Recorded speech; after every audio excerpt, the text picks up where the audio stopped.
ఇది వచ్చేసి solars current bill అనమాట. సో నార్మల్ కరెంట్ బిల్ వచ్చేసి ఇలా బ్లాక్ కలర్లో ఉంటుంది, సోలార్ది వచ్చేసి ఇలా ఉంటుంది.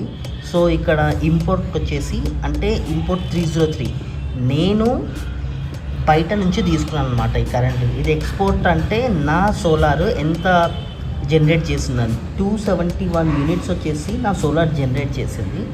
నేను వచ్చేసి 303 బయట నుంచి తీసుకున్నాను. సో మైనస్ చేస్తే ఇక్కడ 32 యూనిట్స్ అనేది నాకు బిల్ పడ్డది.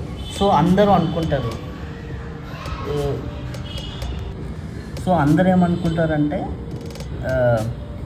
ఆల్మోస్ట్ మనకు 380 యూనిట్స్ జనరేట్ అవుతుంది కాబట్టి దానిపైన నుంచి ఏది ఎక్కున్నా కానీ మళ్ళీ 8 రూపీస్ లెక్క పడుతుంది అంటారు. అని కాదు, అది ఇక్కడ 32 యూనిట్స్ ఉంది కదా, ఆ 32 యూనిట్స్కి మాత్రమే పడుతుంది. ఇక్కడ ఎనర్జీ ఛార్జెస్ చూడండి, లైక్ 3 రూపీస్ లెక్క పడ్డది మనకు 32 యూనిట్స్కి. లైక్ అందుకనే మనకి 62 లెక్క పడ్డది. సో రిమైనింగ్ ఛార్జెస్ ఇది సోలార్ బిల్ క్యాలిక్యులేషన్ చేసుకోవడం.